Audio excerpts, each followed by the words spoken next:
big salute. What we're doing today is the very, very least we can do to show our support for them. We feel the love and support, and we appreciate you. Groups are coming together to honor nurses working during this tough time. That's just one part of our continuing coverage of the pandemic. Talk and cheer. It gives us a way to come out and express ourselves and really just support the whole industry. The hospitality industry is struggling, but a lot of people are expressing colorful messages of optimism in front of the convention center. New trails. One of my joys of running is going to explore new places. 2 new trails will open soon in Irving. We're taking a look at the features. Plus the new fire department facility and the Blue Angels soar over Irving. Now on City Source.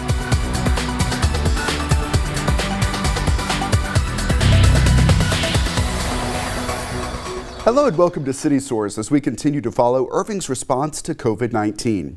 I'm Thomas Gandy. Our top story today, Irving leaders weigh decisions about when to open city facilities. Here's what we know so far. The City Hall lobby will reopen on May 18th with modifications in place for safety. All public business will be conducted on the first floor near the council chambers. Several departments will have reps stationed there to help residents. The Irving Fire Department will screen all visitors. For libraries, drive-through service is available now at the South Irving and Valley Ranch locations. The West Irving Library is offering curbside delivery of items. Cardholders may request materials by phone or through the library website. The East Library remains closed. The Hunter Farrell Landfill and the Irving Golf Club have reopened. City pools will remain closed while leaders consider the best options for safe operations. The decisions regarding reopening were a topic of discussion at the most recent City Council work session. We're going to want to be very cognizant and careful with what we do here. For example, our senior center, we are understanding from the data that seniors are definitely one of the most vulnerable populations to COVID-19. We want to be very careful with how we look to reopen those services. Those might be closed for a while we still maintain the appropriate safety measures to help protect our good senior residents, as well as making sure that all of our social distancing requirements are maintained. City Manager Chris Hillman also mentioned other challenges confronting Irving as a result of the coronavirus. We have to balance not just the COVID-19 response and how we make sure and we ensure the health, safety, and welfare of our residents and employees. To the mayor's point, we also have a financial challenge as well. We're losing $16.5 million this year. Jeff and team are going to be continuing to look at and finalizing their estimates of revenues for next year over the next several months. And we're going to have to keep an eye on whether financially we can continue to manage some of these services. Our goal is to do all that we can, but we are looking at significant revenue reductions for next year. With questions for the city, you can call 972-721-6655 during business hours or email covid-19@cityofirving.org. Several groups came together to offer their thanks to medical workers on the front lines at Irving's 2 major hospitals, and we were there to see it. It's a healthy dose of thanks, double strength. We really do present you with a heart-filled respect that you deserve. Groups are at Irving's 2 major hospitals to mark National Nurses Week and National Hospital Week. Thank you very much for your dedication. First stop, Baylor Scott and White, where some healthcare professionals joined the celebration. It featured the flashing lights of emergency vehicles at early morning shift change. This is our way as a city to say thank you very much for the great work that the frontline workers here at the hospital are doing. We are really thankful for our healthcare heroes in our local community who are really giving everything to keep our community safe. Let's hear it for fire and police. It's clear there is a mutual respect between Irving's first responders and these healthcare workers. We're really proud to be a big part of this community. This is a tough period of time in our lives. There's a real heart here. There's a real intentional focus on how we work together and how we get through things together. On this day, there's more to come. And we're doing it all again. Yeah, we're going to do it again at noon at the other hospitals. It's Medical City Las Colinas. Thomas, it's just amazing. We have just seen such an outpouring of support for our hospital and our healthcare heroes. The city's first responders sounded their sirens in salute. And one firefighter took his sign skyward, climbing to the top of the ladder. And on the ground, the message is the same. The energy, the love that we're given, that's all we want them to feel, the gratitude towards them. Just how much we appreciate them and what we know they're going through right now. What we're doing today is the very, very least we can do to show our support for them. Thank you for what you do. You're the unsung heroes of our community. Beyond all of the kind words expressed on the mic and through signs, these healthcare professionals will also receive gift bags. Teams from the City of Irving, the Las Colinas Association, the Chamber of Commerce, and the Convention and Visitors Bureau filled 1,500 of them. 1,500 bags, I know, and we're all here on site working together. It's important in the City of Irving that we give back. And right now, during this pandemic, we're thrilled to really make a difference for our frontline workers. Corporate sponsors also provided catered lunches. While all of the gifts are appreciated, the executives at both hospitals say there's an even bigger reward as their teams care for COVID patients. And we can return people to their families, and that is a beautiful thing. We play a song every day, it's the fight song, when we discharge somebody, because we want the whole house to know that we made it and that person got to go home. The most important thing, that's the reason most of us are in healthcare, is to take care of other people, and so it really is a calling.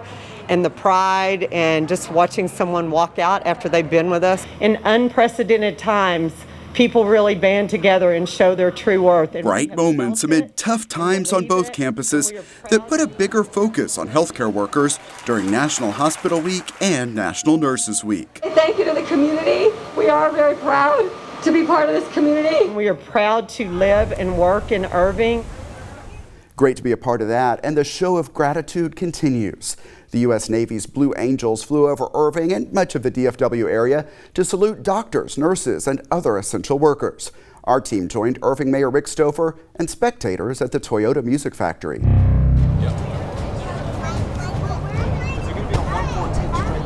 The Blue Angels are coming out and they're making sure that people understand that we need to show support to our first responders. That's them. They're doing the circle around downtown right now. They're doing a circle around downtown. They'll be here soon. Something new and exciting for people to see and remind us that this country is great, our opportunities are great, and our best days are still ahead of us.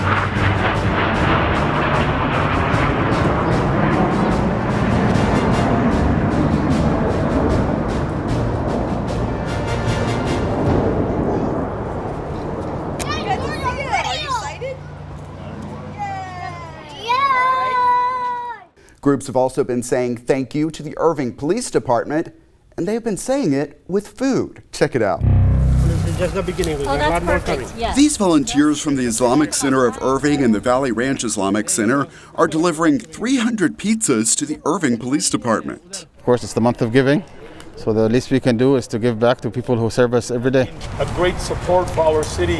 It's part of how they are celebrating Ramadan, a special observance of prayer and community for Muslims. It's different this year, but we'll have a COVID-19 edition of Ramadan. At this event, there is so much pizza that the police department is sharing with other city departments. It's important to recognize our first responders and the people who are having to step up and do extra work during the time of the pandemic.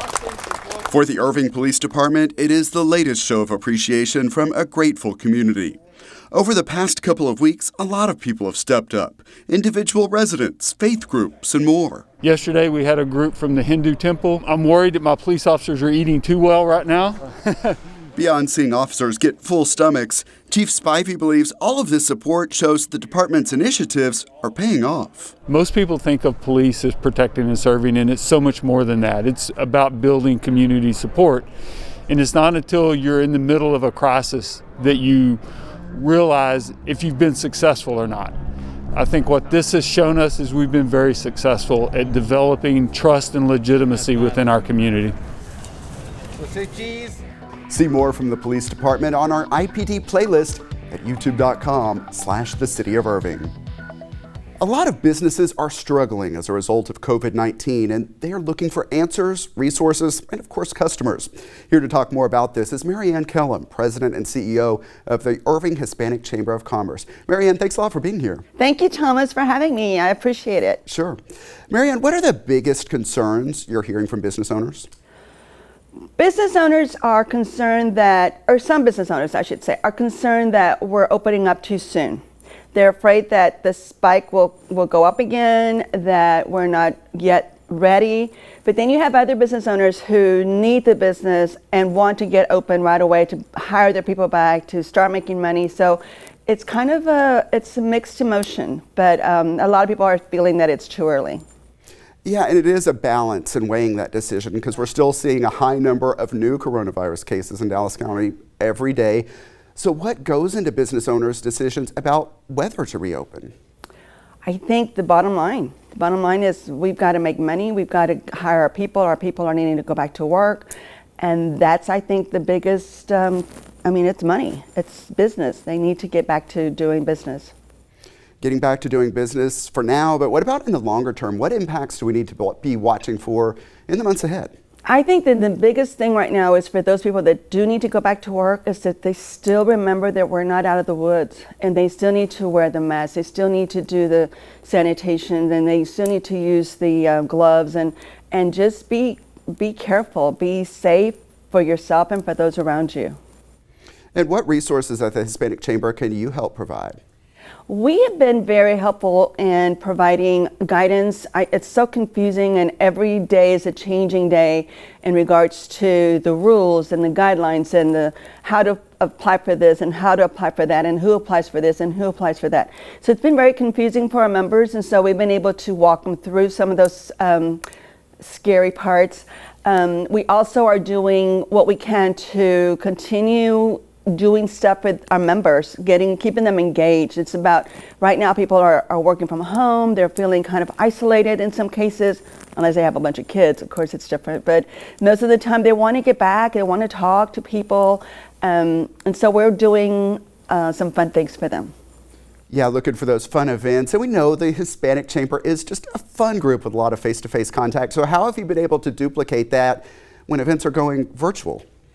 Well, first of all, I never thought I would get to the point where I don't want anything to do with webinars anymore, but virtual is in. I don't even know how we're going to get back to face-to-face, but what we're doing is we've had virtual networking events. We've had a lot of webinars for our businesses, business webinars, health webinars.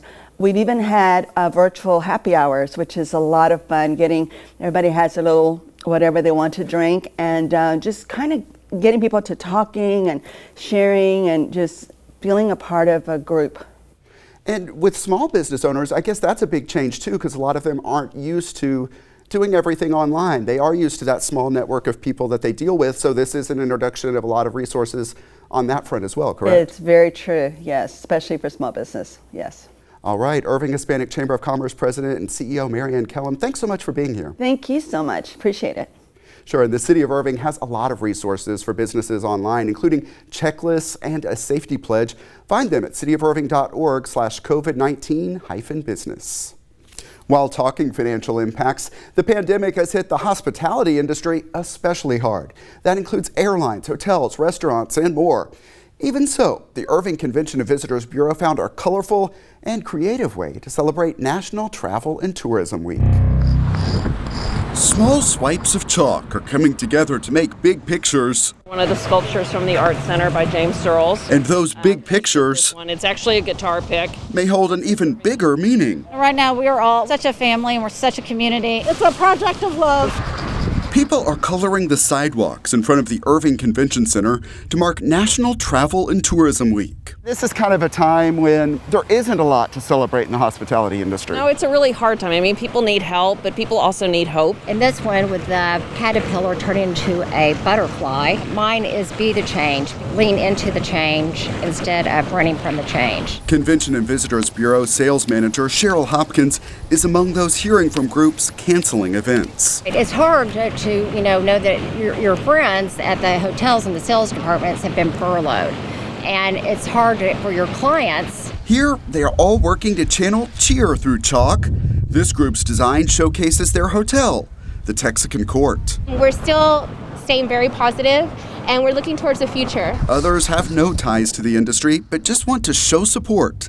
Cindy Williams lives in Grapevine. But I come to Irving all the time for fun. That led to an impromptu event game that I aced. The big boats that year, what was that called? Fluke tug? Fluke tug. A big shoe event here. It was my son's a sneakerhead. Kickspo, was that the one? Oh, I think it was Kickspo. But while the 6-foot rule is a bigger focus than footwear right now and visitor numbers, sink, her focus? Well, I chose hope. Look for the good. When things aren't going good, just look for the good. To find another example of some good, look upstairs in the Irving Convention Center kitchen. This will be our first weekend to host Staff Meal, and Staff Meal is a volunteer initiative that started up in Dallas about 3 weeks ago with some currently furloughed chefs. We're making meals for hospitality workers in need. We're doing breakfasts and dinners for them once a week for pickup. Nick Walker was furloughed from his position as executive chef at the new Virgin Hotel in Dallas. Everybody's biggest priority should be doing what they can to help others in need right now. On its first weekend in Irving, hospitality industry employees lined up to receive the meals, and they may have noticed some of those colorful messages of support out front. They are from casual artists and those with training. Everybody else wants to wing it, but I can't handle that. 3 inches down. These art teachers came out here with a plan to showcase the Irving Rock slogan. To feel like we're part of something and to maybe do something encouraging in this really difficult time. I'm making an airplane message. Kids think it's a boat.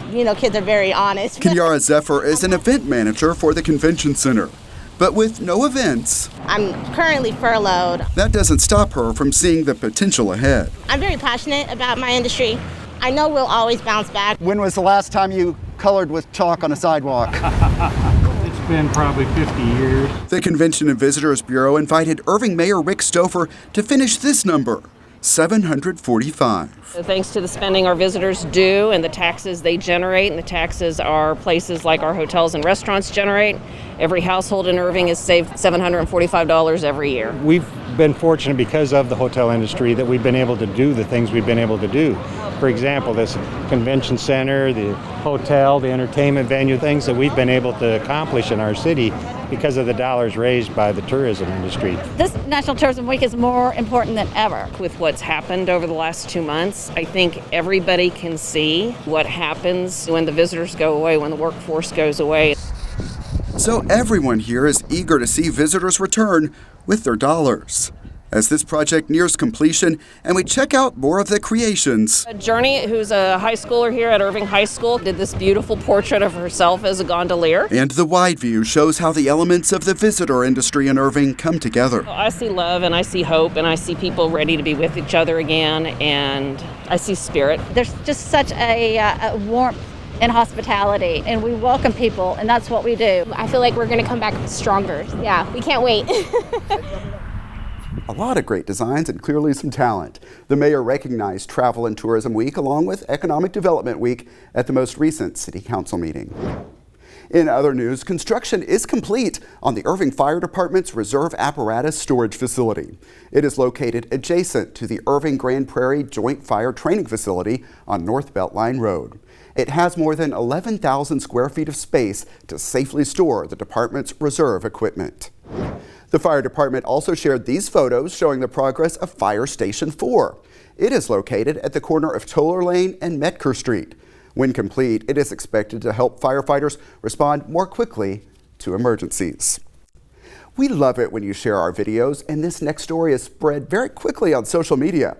2 new trails will open this year in South Irving. We got a look at both of them. These pictures only tell part of the story of how much Cody Campbell likes to run.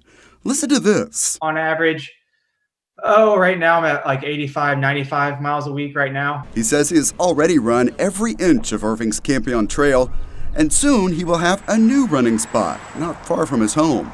The Rock Island Road Bike and Pedestrian Facility is just about complete. Yeah, I'm real excited.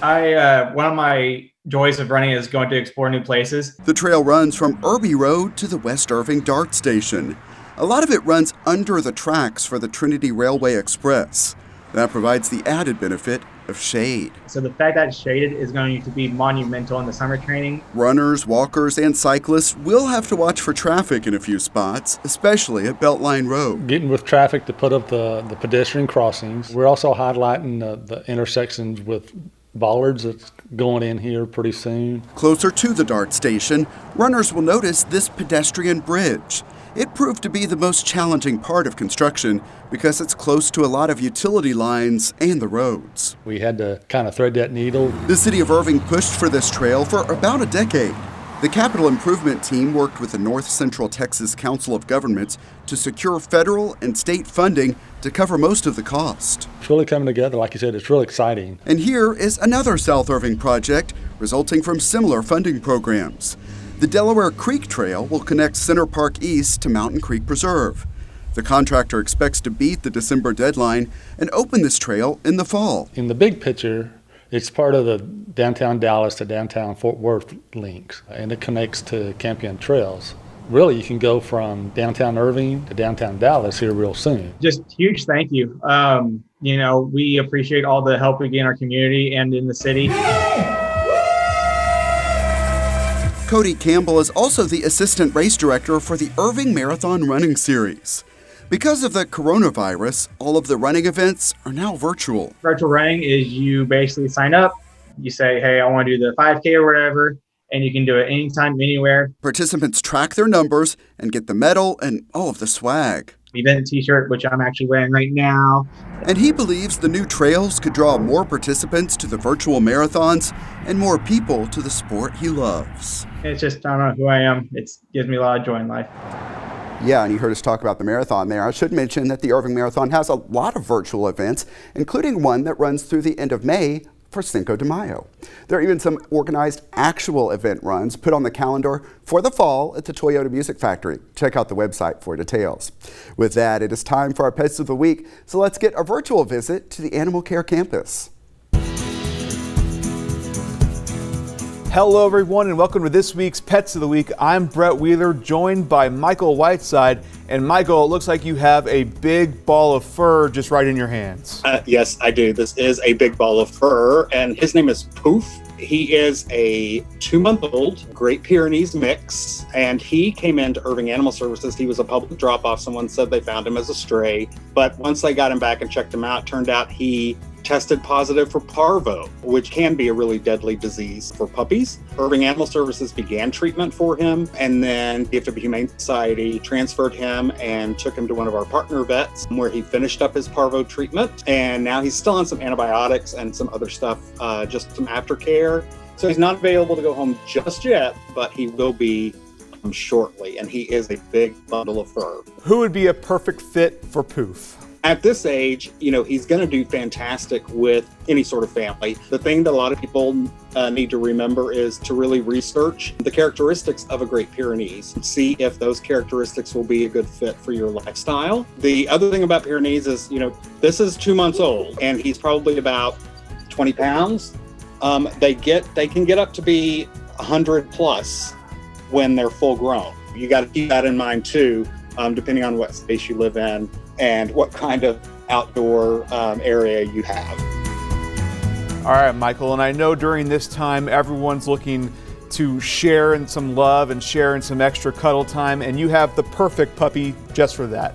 We do. Her name is Cher. She is about 2 years old. She's female and she's a bit mixed, but I would imagine it looks like she has some Labrador as well. She loves to run. She loves playing with her toys. And she especially loves taking her toys into the plastic pools in the play yard. She does have a lot of energy, and that sometimes put people off. But after she's expended some of that energy and run around and done, gotten some of that out of her system, she's really just a sweet girl that wants to lay down and be next to you.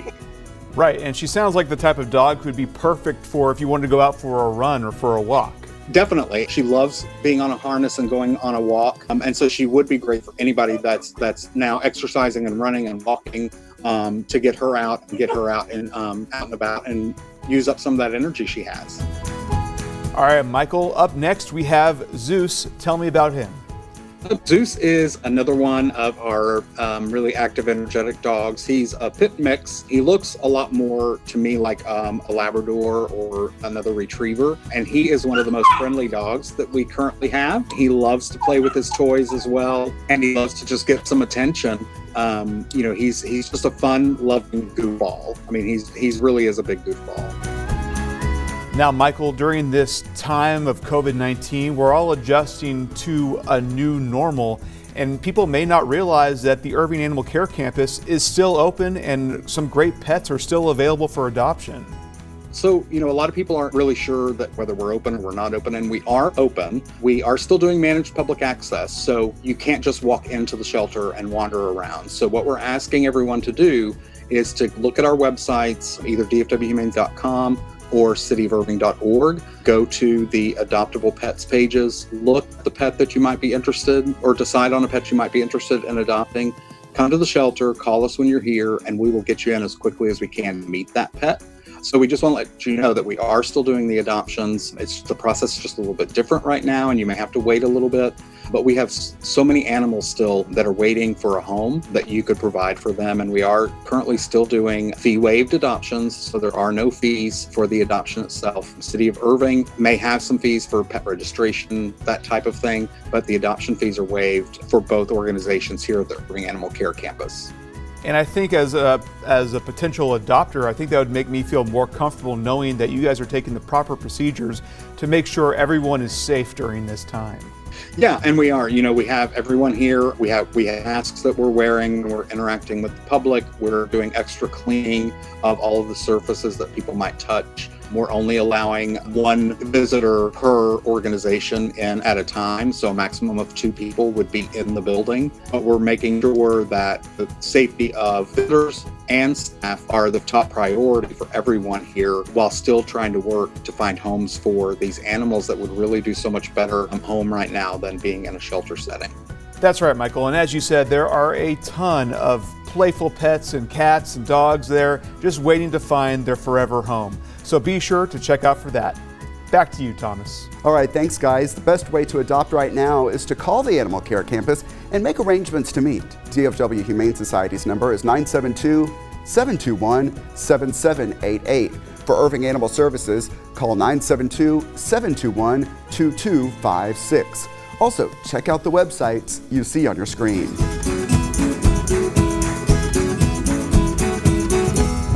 Construction is beginning on the expansion of Heritage Park. That story and all of the COVID-19 updates next time on City Source. And remember, you can always email us your thoughts on our stories. The address is ICTN@cityofirving.org.